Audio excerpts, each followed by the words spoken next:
mentioned here by the previous speakers, there are a lot of areas of issues in diaphragmatic hernia repairs. Sam, to answer your question also, there is now a lot of repairs going on with dome shape or cone shape patches, which looks like a recurrence because these patches are huge trying to accommodate big defects.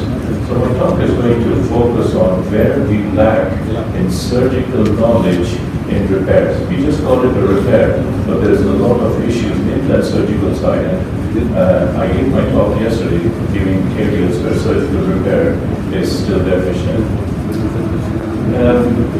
I will come to the second sentence straight away. First of all, that management of CDH still offers surgical challenges. Not only the medical challenges, yes, mortality is there, but as a surgeon, you're not going to ventilate that baby. It's going to be a NICU team who's going to take care of it. The closure depends on the size of the defect, and as you've seen now, there are 4 different sizes that have come out, A, B, C, D, so that you have some idea from a small defect to a complete agenesis. And of course, you know that small defects are managed with direct closure, but there are recurrences even in small defects. There are some things which are very not clear to us right now. The tension that you use in your sutures to tie that muscle, sometimes that tension is so much, it just necroses the entire muscle in the middle where you put your suture, and that is the reason for disruption. In our investigative studies with animal models, we've seen that the tension of the suture should be balanced, not too tight, which just causes severe necrosis.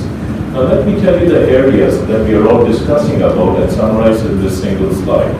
The first one is, let's start with the patch-shaped flat one, dome shape or bone shape. We have not made a conceptual statement on this. You use patches for large defects. Some of you just put straight patches, but imagine that the child is growing. The patch will stretch. Have you thought about it? The child will not, or the baby will not always stay a baby in the life. So we have not thought about that. The Mannheim group in Germany came up with the cone-shaped patch, which was just putting a huge cone in the baby. That means to put all the tension away, to just replace the diaphragm and accommodate over a period of time the stretching of the patch as it goes through. The dome-shaped patch, which I published some time ago, is a more correct anatomical way of representing the diaphragm. It's a huge diaphragm which is replaced over there, and then the chances of it when the baby is growing is much easier.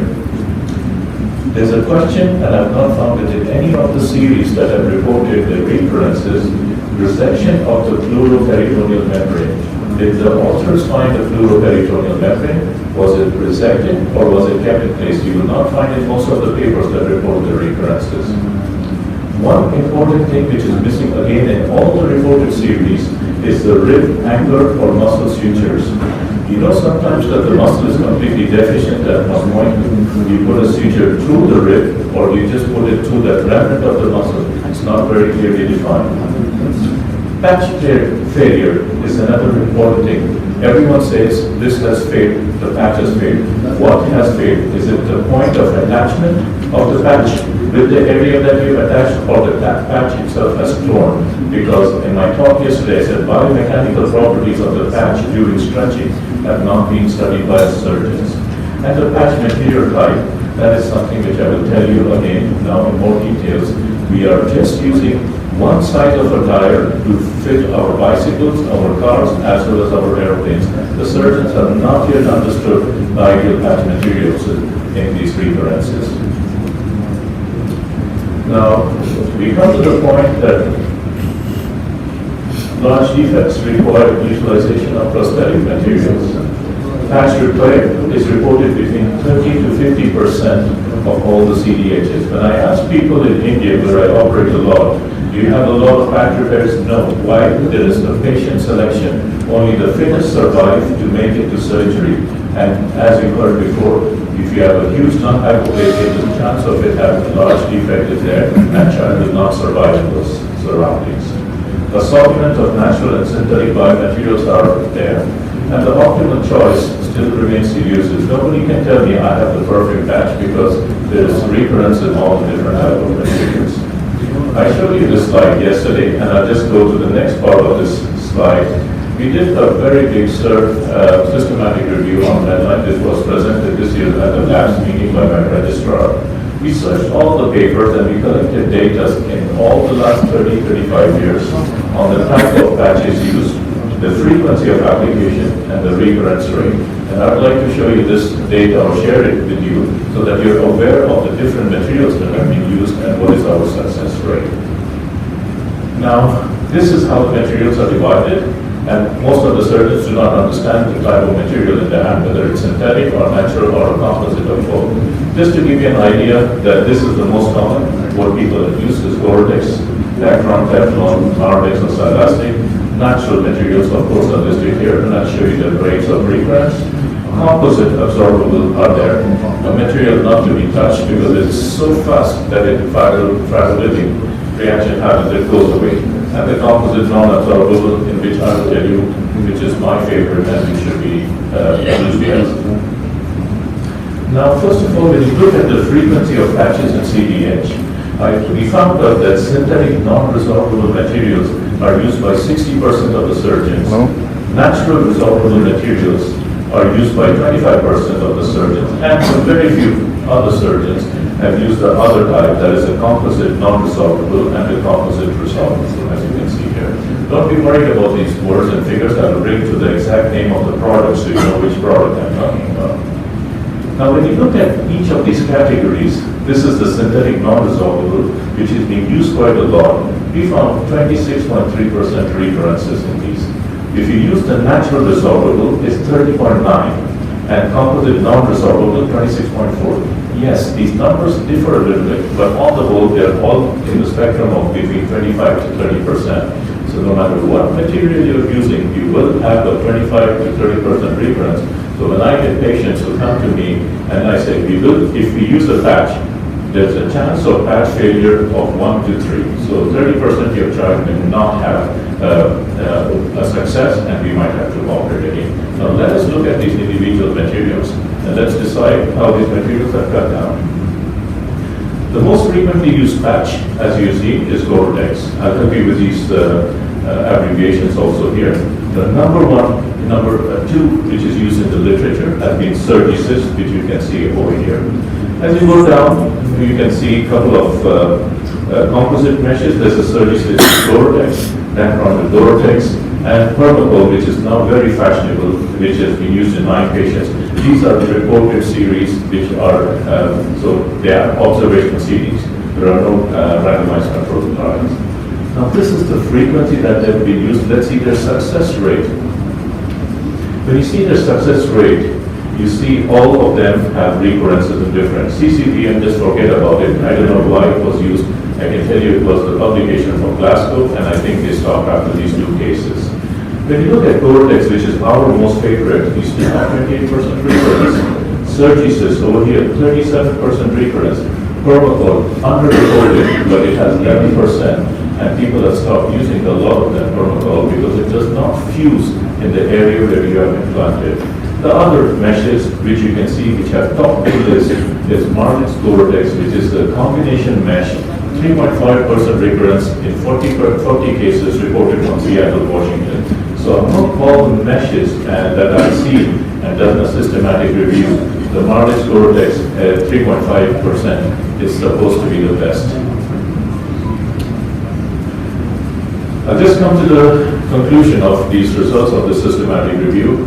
Gore-Tex and Surgisys account for around 70% of CDH patch repairs. So this is what most of the surgeons use, and they have associated the recurrence rates of 28% in Gore-Tex and 37% in Surgisys. Synthetic non-resorbable patches had a mean recurrence of 26.3%, whereas this was 30.9% in natural resorbable patches. Not too much significant when I calculated it on the statistical side. Mardex Gore-Tex, which I mentioned to you, combination was associated with the lowest reported recurrence rates, which is around 3.5% among all the biomaterials used. And I thank you very much for your attention.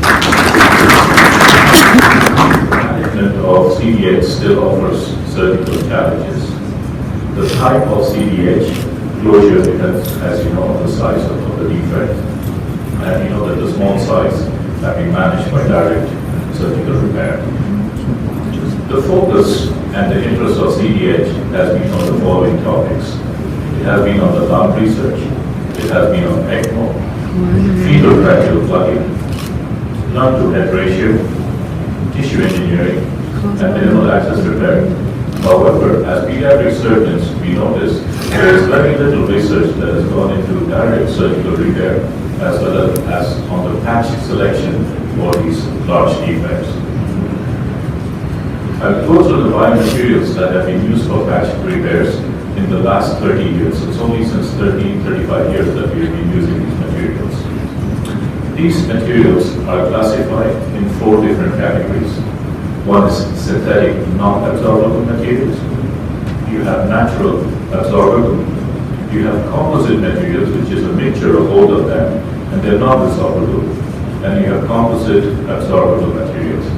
Just to remove this confusion, I brought them into this so you can recognize the different type of materials versus the materials that have been used. So Gore-Tex, Dacron, Teflon, Marlins, and Celastic, they are synthetic non-resorbable materials. Natural resorbable, as you know the brand names, Sturdy-Cyst, Dutoplast Dura, Permacoat, Aluderm. Composite absorbable, this is CCBM, and I'll show you examples of that, as well as composite non-absorbable, which are mixtures, Gore-Tex and the different materials.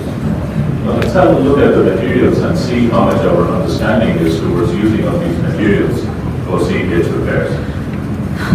The first material is Gore-Tex and Teflon, 2 words which are confused very easily. Generic PTFE, which is Teflon, is manufactured by the company DuPont.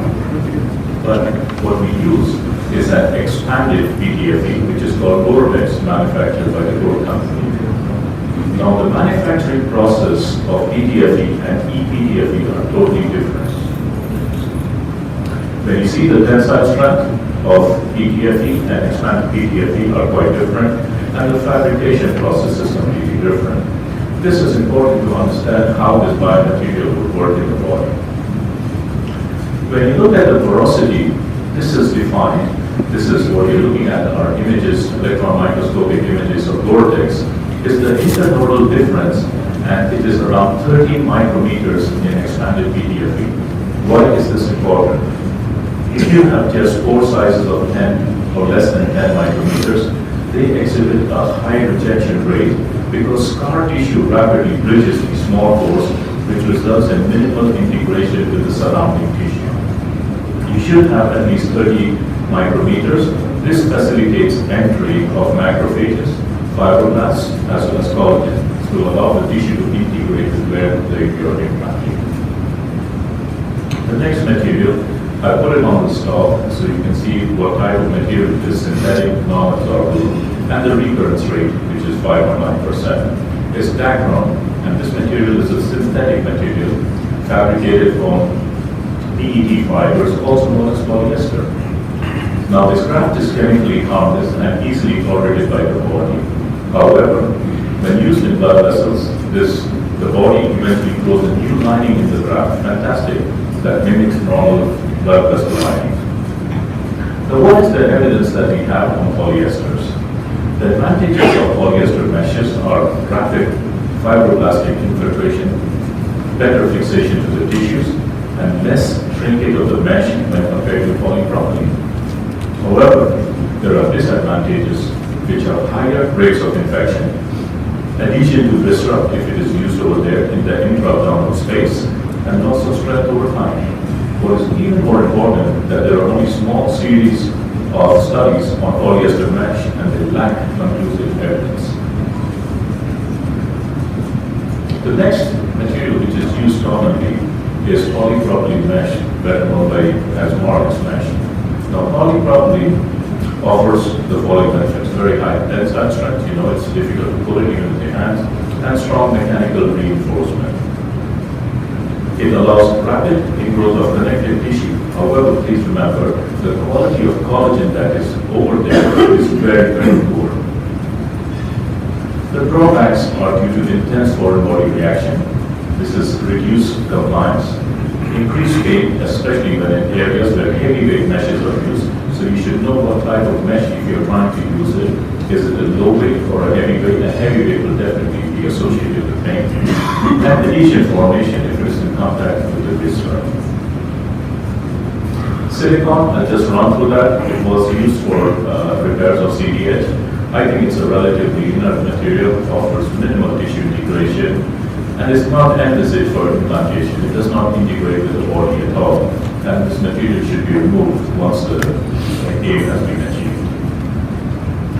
One material which got into fashion was the surgices, and this is small intestinal submucosa of the porcine tissue. As you know, these can be 4 or 8 layers.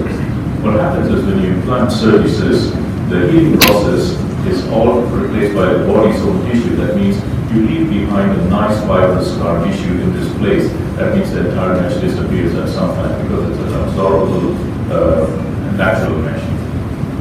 4 or 8 layers, the literature is very poor on how many layers have been used in CDH repairs, which has a big impact on the outcomes in terms of recurrence. Fluoroplastira was a material used, not anymore used since 1995 because of the mad cow disease that broke in at that time. However, none of the cases have been reported in patients that have got this material in CDH. Another material that is big in fashion nowadays is purple, that is porcine collagen, as you can see over here. This material has all the DNA and RNA removed, and the 3D collagen matrix seems to be fantastic. But according to me, this material has huge drawbacks. This material is cross-linked. What it means is that the collagen in this material, after removing all the cells, is all stuck together. What it does is it makes it resistant to break down by collagenase over there. Now let's see why I do not like this material. Through the cross-linking process of collagen, it increases the strength of protocol, but it lowers the cellular infiltration. So you have very little cells going and integrating in that, less extracellular matrix deposition, and decreased neovascularization. You will never see a good ingrowth of vessels into protocol. And cross-linking has very little effects 3 months after implantation. So if you use protocol in a CDH defect, you will have scarcer reorganization of the host connective tissue, insignificant infiltration of IL-6 positive macrophages, and minimal vascular ingrowth. One class material which I would like to touch is allergenic acellular dermal matrix. This is also called alloderm, also used in closure of CDH, and it retains its property as the type 4 collagen. What is the problem with this material? It allows for rapid tissue regeneration. You know, the last one was cross-linked. This is not cross-linked, so it will allow for tissue to grow in vascularization and cell repopulation. But all these lead to increased resistance also to the increase to the surgical side. Now, alloderm had a problem in Europe. It was not allowed in the European countries because of regulatory restriction on the use of human products, and this is a human tissue product, and the cost considering the other alternatives that were already present in the market. Now, one very exciting thing about alloderm is that these are offered as septic products. They are not sterile, they're aseptic. That means they do not have the complete sterility in them. That has led to the debate of post-surgical infections. It's only very recently that a South Korean company by the name of LNC Bio has come up with a product called Megaderm, which now offers a sterile ADM and is processed using electron beam to achieve this 10 to the 6th level of sterility. Collagen-coated vital meshes used in 2 patients, if you can go and see the literature. Very difficult because the entire host integrates into these materials. And what it does is fibrous tissue which breaks down as early as 8 weeks. In 8 weeks, you do not find anything loose fibrous tissue and a complete breakdown of your CDH repair. Now, I have gone through all the different patches that have been used in the last 30 years. We should understand what is the mechanism of patch integration, whether you use a vortex, which is not resorbable, or a resorbable material. The biomaterial implantation triggers a cascade of events, which we also call as the healing process. The healing response is destruction of lysis, is inclusion or tolerance, and the rejection, which is T-cell mediated. Inflammation, which is the biological reaction to the biomaterial, is in these 4 stages. Stage 1, acute phase of inflammation. Stage 2, you have the chronic inflammation. Stage 3 is the immune response to the foreign body. And stage 4 is the scar formation. So let's see how these 4 stages affect the biomaterial that you've implanted. Now stage 1, neutrophils release cytoplasmic contents over the biomaterial that you've just implanted in your patient. As normal physiology is not restored, the condition progresses to chronic inflammation. What happens in chronic inflammation? Monocytes change to macrophages to consume the foreign bodies. At this stage, chronic inflammation to the foreign body triggers, as I told you, the immune response. Stage 3, macrophages fuse into foreign bodies and giant cells.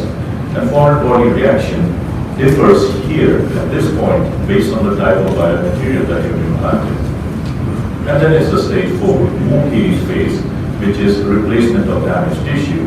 And extracellular matrix is at this point secreted to form a scar. 3 stages of biomaterial integration which are important. 1 is the size of the tissue reaction, the size of the implant that you have, the cell density, and the fibroblastic activity.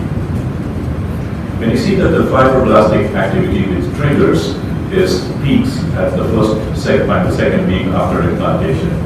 What happens after this process lasts for around 12 weeks, in which the final strength of integration is only 70 to 80% of what you're expecting from the biomaterial and the native tissue. Over-aggressive integration leads to biomaterial rejection. So this is the process which you should understand when you're implanting. If you have a foreign body like the Gore-Tex, there will be over-aggressive reaction to that, and that's what the reasons for the rejections. Just to show you some of my experimental data, you can see over here a non-cross-linked dense collagen, which is AO here. You can see very little integration 12 weeks after implantation in a lab model. This is PDC, this is cross-linked dense collagen. Same thing as permaculture, you see there is no integration in 12 weeks. So when you implant this biomaterial into the space for the diaphragmatic repair, there will be 0 integration even after 12 weeks, no vascular control. And then some novel materials, non-cross-linked porous collagen, and the material that we've developed, this is also non-cross-linked. You can see the amount of integration that you get inside. So try to avoid these cross-linked materials. It's very important to know what you're implanting, because afterwards, when you have the recurrence, you cannot understand the reason for the recurrence. Now, all the biomaterials have to be tested against the diaphragmatic tissue. You have to know the strength of the diaphragmatic tissue. What we did was we took diaphragms and we took parts of the open diaphragmatic muscle and open diaphragmatic tendon, as you can see over there, to test it against the biomaterials that they're using for CDH repairs. We did something called biaxial tests, because you're implanting something into the body which should function like the normal. You should know at least the mechanical kinetics of that. This is a biaxial test in which you can see the stretching of the muscle and the biaxial test of the polymers or the biomaterials to see and compare which biomaterial comes close to what you're trying to implant. When you look at the open diaphragmatic muscle, we found that the characteristics of the muscle were more similar to Gore-Tex, which you can see the force lengthening curves on the right-hand side. On the other hand, when we try to compare Surgicyst, which you can see over here, their characteristics were more close to the tendon. So Gore-Tex comes close to the muscle, and Surgicyst comes close to the tendon. We also did uniaxial stretch tests on these, trying to see the tension, how much these biomaterials can be stretched. And of course, because you're implanting the biomaterial in a neonate, the child that will grow, so they will be stretching over a period of time. You have to know how much they stretch and what are the stretch to tear ratios. And these are the stretch to tear ratios of Gore-Tex and Surgicyst. So the question, what comes to my mind and to most of our mind when we do diaphragmatic replacement of large patches, what are we trying to replace? Are we trying to replace the muscle through these biomaterials, or are we trying to replace the tendon? This question still needs to be answered, not saying that I'm just replacing something, not even knowing what I'm trying to do the replacement for. So we did investigations in large animal models to see what is being replaced and how it is being done. 18 infant mountain sheets were taken, or lambs were taken, and corresponding to the weaning period, general anesthesia and 10 biomaterials combinations were used. We created a defect just in the middle of the muscle as well as the tendon, and as you can see on the right hand side, both those interface areas. And in these interface areas, we implanted Gore-Tex and Clincal to see how these materials integrate. And with the period of time, we left the lambs to grow for a period of 6 months so that stretching happens to see how these materials integrate. This is how the materials were sutured in standard procedures of suturing. Because in a child, once you implant the biomaterial, you cannot ask the mom or the dad to come back after 6 months and say, I need to take a biopsy to see what my biomaterial has been doing in the last couple of months. These are some beautiful results which we got, which we have now set out the manuscript for publication, how these biomaterials have integrated in a growing lamb in 6 months' time, how the stretches have taken place, how the material has gone inside integration. And these will be coming out very soon in the Journal of Cardiothoracic Vascular Surgery, probably pressed by now. So which materials did we test? Gore-Tex and Surgisis, as I told you before. And then we did test some new biomaterials which were designed by our polymer chemists. And these are called 4th generation biomaterials which have some characteristics of both synthetic as well as non-synthetic biomaterials. Some of the results again over here, I will leave this table for later on, just to compare the different type of materials and how they integrated into the lamb model, which grew on over the period of time, as well as their stretch kinetics. I'll come to the last part of my talk, tissue engineering, in which I've been involved for almost 25 years. Fascinating, but are we there, or are we even close to what we are trying to achieve? I did the first tissue engineering experiments early in 1999, where we tried to develop muscle tissue at that time. Fascinating results that we got lots of muscle. Later on, we saw that these engineered muscles were even vascularized, and you can see small vascular ingrowth in these tissues. At that time, 1999-2000, this was tremendous. Wow, we've got muscle, and we are looking forward to tissue engineering. Darby Faust at that time was also working with me in Boston Children. Even did the implantation in a small fetal model. It looked great at that time. But we went ahead. We saw that this muscle has small twitches. Again, a fascinating thing at that time. Moved ahead, we saw that muscle, it goes in 5 different directions. If you use these scaffolds, we just standard scaffolds. So we said muscle should twitch in one direction. We asked our polymer chemists, can you make us unidirectional scaffolds? These unidirectional scaffolds were made, and we were able to make strands of muscle at least twitching in the same direction. And then the fabulous thing which we achieved at that time. We made small steps in tissue engineering, but I think the larger picture is still missing, what we are really trying to achieve with this in terms of biomaterials. There are major issues with tissue engineering, and I would like to bring this to your attention. It sounds fascinating when you hear about the small steps in tissue engineering. Now, specific to CDH, these are the problems. First of all, is the vascular supply. How do you want to create that? Do you want to develop your tissue in a petri dish and then implant it? That is the ex vivo technique. If you implant it, how do you do the vascular connection? If you want to do an in vivo implantation before, how do you expect vascular ingrowth to come in? This question has not been answered, and it's very difficult to answer. Cell sourcing. The next thing. What do you want to make your cells from? Stem cells or primary cells? And your patient selection. How do you know which of your patients will be requiring a tissue engineered graft? These grafts are so expensive to manufacture. You manufacture one of them, and then you find out that, oh, by the way, I could close my patient directly. So the entire graft, which will cost you around 200,000 to 300,000 euros, is just wasted. Scaffold fabrication. The diaphragm has a radial orientation. Do we know how to make a radial scaffold? Because everything comes toward the central tendon, or we are not yet manufacturing that. And the biomechanics, we showed you the first studies on biomechanics. If you're trying to replace light with light, you should know the mechanical properties. You cannot just replace something and just say, oh, I think it will work. It is your thinking, but it's not scientifically based. Ethical issues, a lot still. Stem cell sourcing, whom do you source the stem cells from? You will not get it from the baby. Amniotic stem cells will not grow in this direction, and you will not source it directly from the parents. How much is the critical requirement of these stem cells? You need a certain amount of cells to generate tissue. How will you get those? And the last thing, which I think which is also a hindrance in tissue engineering, is this graft size. How do you estimate how big graft you need in that baby for implantation? The size, you have to estimate the cost of it, and the cost of production has to be taken. So as you see, it looks very rosy in the 90s and the 2000s as we proceeded to tissue engineering, but a lot of issues still remain very unclear to get a real diaphragm into the market, and especially for the patient. I'd like to end my talk with summarizing these points. There's no unanimity on the optimal biomaterial for patch repairs in CDH. Contemporary or the present biomaterials which are on the market are all associated with recurrences. Biomechanics and integration insights are necessary to understand patch repair. Major issues, as I told you, need to be addressed in tissue engineering. It's not all that as rosy as it is. Implementation in patients is quite difficult.